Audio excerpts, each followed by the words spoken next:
Assalamualaikum warahmatullahi wabarakatuh. Salam sejahtera untuk kita semua. Apa kabar Bapak Ibu guru hebat? Mudah-mudahan kita senantiasa dalam keadaan sehat walafiat dan juga mudah-mudahan kita senantiasa dalam lindungan Allah Subhanahu wa taala, Tuhan yang Maha Kuasa. Bapak Ibu guru hebat, pada sore hari ini izinkan saya membahas salah satu teori belajar yang barangkali ini sudah familiar ya Bapak Ibu di dalam diri kita sebagai seorang guru, dan juga kita sudah mengenal melalui berbagai referensi ya.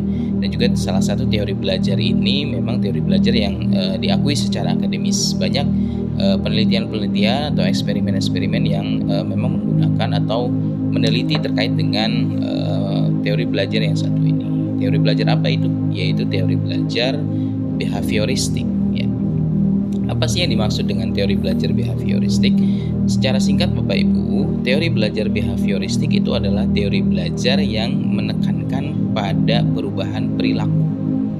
Ya, jadi di mana pembelajaran itu memang ditekankan bukan pada prosesnya, bukan pada proses transfer knowledge-nya, tapi pembelajaran itu dikatakan berhasil pada saat ada perubahan perilaku yang dapat diukur secara nyata. Nah, itu menurut teori belajar behavioristik. Nah, apa sih asumsi dasar dari teori belajar behavioristik ini? Yang pertama adalah bahwa pikiran internal atau kognisi itu tidak terlalu penting ya. Ini menurut teori belajar behavioristik Bapak Ibu ya. Tidak terlalu penting untuk diukur secara objektif. Nah, kemudian yang kedua asumsi dasarnya adalah bahwa pembelajaran dengan atau teori belajar behavioristik ini fokus utamanya adalah pada lingkungan. Lingkungan itu sebagai pengontrol utama terhadap perilaku individu. Ya. Jadi pada saat pembelajaran ini ya menggunakan teori belajar behavioristik, bagaimana lingkungan itu memberikan stimulus secara berulang, terus melakukan penguatan atau reinforcement kepada individu atau kepada objek pembelajaran ya atau peserta didik dalam hal ini. Nah, itu menjadi asumsi dasar dari teori belajar behavioristik. Dan berikutnya adalah asumsi dasar teori belajar behavioristik ini adalah bahwa belajar itu terjadi secara conditioning atau pembiasaan ya. Jadi stimulus yang kita berikan itu secara terus-menerus, secara kontinu sampai adanya perubahan perilaku yang tampak nyata dan dapat kita ukur. Baik. Nah, contohnya seperti apa sih pada saat kita menerapkan teori belajar behavioristik? Nah, misalkan kita mau memberikan pembelajaran kepada peserta, pembelajaran perkalian misalkan pada peserta didik. Nah, kita memberikan stimulus ya, memberikan informasi bahwa perkalian itu seperti apa, penggunaan perkalian itu bagaimana, kemudian memberikan latihan perkalian secara terus-menerus ya, sebagai stimulus di dalam pembelajaran itu selalu diberikan kepada peserta didik. Nah, apa yang ingin kita ukur di dalam pembelajaran tersebut? Yaitu adalah perubahan perilaku, yaitu adanya perubahan pemahaman ya, terhadap peserta didik, sampai peserta didik itu memahami apa yang dimaksud dengan perkalian, bagaimana cara mengaplikasikan perkalian. Nah, itu hasilnya yang kita ukur.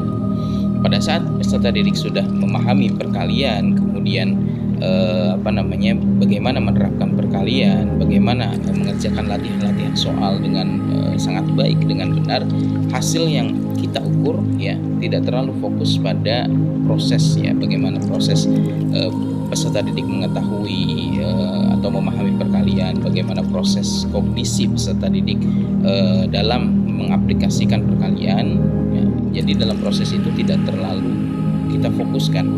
Yang kita fokuskan adalah pada hasilnya. Pada saat hasilnya kemudian peserta didik itu bisa memahami perkalian secara baik, nah, maka itu pembelajaran tersebut dikatakan berhasil secara teori behavioristik ya. Nah, Bapak Ibu, selain daripada stimulus dan respons, biasanya kalau pembelajaran dengan teori belajar behavioristik itu adanya reward dan punishment. Ya, biasanya seperti itu.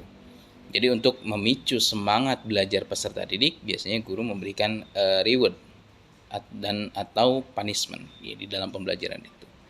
Nah, jika Bapak dan Ibu merasa melakukan pembelajaran seperti itu, maka itu masuk ke dalam teori belajar behavioristik ya. Nah, jadi kalau secara gambaran umum teori belajar behavioristik ini peserta didik tidak terlalu aktif ya, atau cenderung pasif, karena peserta didik itu hanya menerima informasi ya, hanya menerima informasi yang diberikan oleh guru, dan guru sebagai penyampai informasi atau pentransfer pengetahuan itu ya, dan tidak terlalu melibatkan peserta didik ya di dalam bagaimana peserta didik itu memproses informasi yang diberikan.